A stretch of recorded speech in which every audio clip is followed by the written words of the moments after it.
Si Rox Disebek nga ba ang pumatay sa tatay ni Ganku? Ang naging pinaka-highlights nga ng latest chapter ng manga itong naging flashback ni Brook. First time nga natin makita itong mga mata or basically yung younger appearance netong si Brook. Yes, alam ko na maraming naiinis sa inyo dahil nagpakita na naman ng isang flashback si Oda. Samantalang malapit na itong paghaharap nila Luffy at Imu. Kumbaga maraming ang fans ang nabitin. Pero kung matatandaan nyo, hindi na nga ito ang unang beses na ginawa ito ni Oda sa arc na to. During chapter 1151 nga similar din sa ganito yung nangyari. Sa chapter nga na to nag-umpisang iposes ni Imu itong si Ganku at dito nga niya ipinakita itong ilan sa kakayanan niya. Gaya ng paglalabas ng armas gamit ang isang libro, Domi Reverse at iba pa. At during nga sa hype moment na to kung saan nag-crave pa tayong makita kung ano pa yung lakas na meron itong si Imu, bigla ngang nagkaroon ng isang flashback. Flashback ng storya ni Loki. Yes, medyo nakakababa nga ito ng hype, pero 2 chapters later nga sa flashback na to, biglang ni-reveal si Rox Disebek at yung hype nga ng mga fans nanumbalik. Kumbaga lahat tayo bigla na lang nakalimutan itong posibleng isu-showcase ni Imu na power niya at tumuon na nga bigla itong pansin natin sa matagal na nating gustong makilala na si Sebek. Bali sa tingin ko nga same scenario ito sa magiging flashback ni Brook. Yes, medyo bababa nga yung hype natin dahil sa nabitin na laban nila Loki at Imu at sa posibleng pagdating ni Luffy. Pero naniniwala nga ako na merong big revelation sa flashback na to ni Brook. Revelation na maaaring ikagulat nating lahat.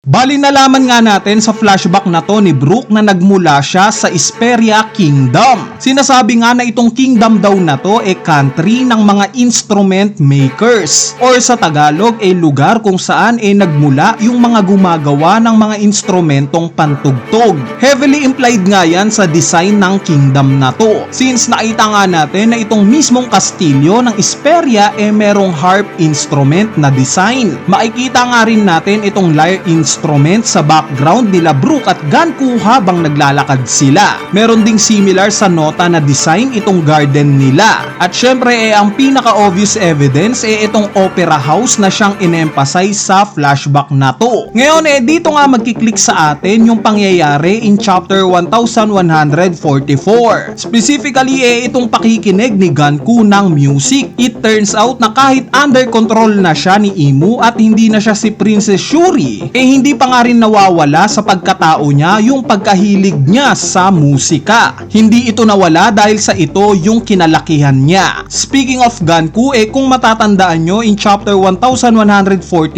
sa saglit na flashback ni Ganku, bigla nga niyang naalala itong sarili niyang umiiyak habang tinatawag yung tatay niya. So ngayon nga meron na tayong context dito. Itong tatay pala niya si King Leuven. Dahil nga sa itong flashback na to nakita nating umiiyak si Ganku habang tinatawag niya itong tatay niya. Ang ibig sabihin lang soon na may mangyayaring masama kay King Leuven. Kung ano nga ito malamang sa malamang related ito sa pagpunta nila Ganku sa Merijoa. Dahil nabanggit nga ni Brook sa chapter na to na huli daw niyang nakita itong si Ganku nung umalis na ito papunta sa Merijoa. Ngayon ito nga yung magiging palaisipan. Bakit pupunta si Ganku o yung pamilya niya sa Merijoa? Bali ang tingin ko ang sagot dito dahil sa affiliated sa world government itong Esperia Kingdom. Ang patunay nga natin dyan itong knowledge ni Brook patungkol sa mga Holy Knights. As we all know kukonting karakter lang ang may knowledge sa existence ng mga Holy Knights. Kung hindi ka nga related sa world government malabong malaman mong nag-e-exist itong mga Holy Knights. Kaya naman yung fact nga na may idea si Brook patungkol sa mga Holy Knights ang ibig sabihin lang at some point nakapunta na siya sa Merijoa. At sa paanong paraan ba na legal na makakapunta dito si Brook? Yes, during sa isang reverie. Kung matatandaan nyo sa tuwing nagkakaroon nga ng reverie hindi lang naman mga hari ng kingdom ang present dito. Kasama rin nila yung mga royal guards nila. Nakita nga natin yan recently. Kaya naman mataas nga ang tsansa na sumama si Brook sa pagpunta ng pamilya ng Esperia Kingdom sa isang reverie in the past. So this explains kung bakit nakuha ni Brook yung knowledge patungkol sa mga Holy Knights.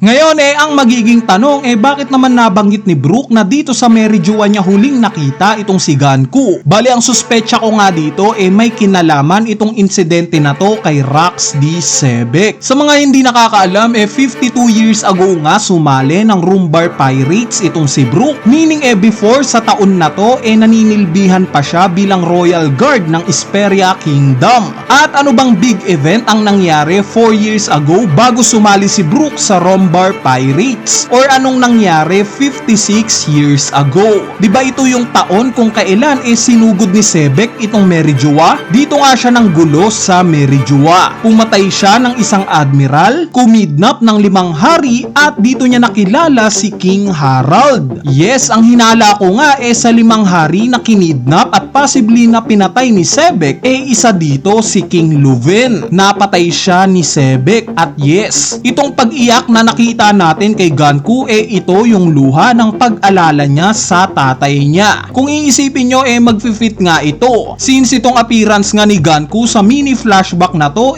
medyo malaki na siya. At kung i-compute nga natin 56 years ago nga 21 years old na itong si Ganku. So sakto nga itong appearance niya. Hindi kaya itong pagpatay ni Sebek sa tatay ni Ganku na si King Leuven ang ginamit ni Imu para i-manipulate itong si Ganku? Kumbaga dito niya inuto itong si Ganku na gagawin siyang vessel para maipaghigante itong tatay niya.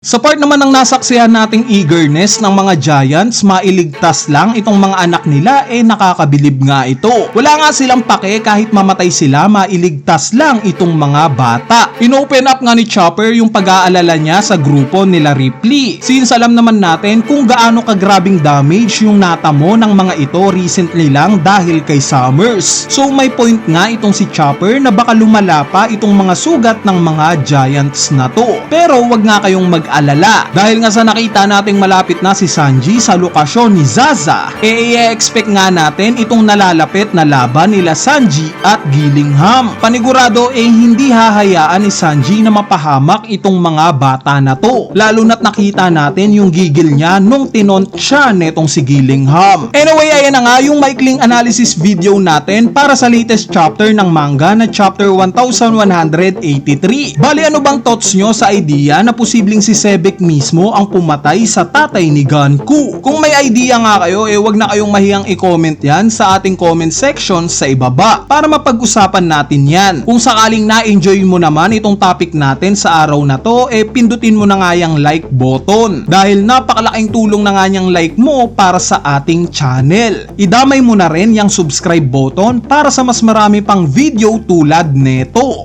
So yun lang, peace!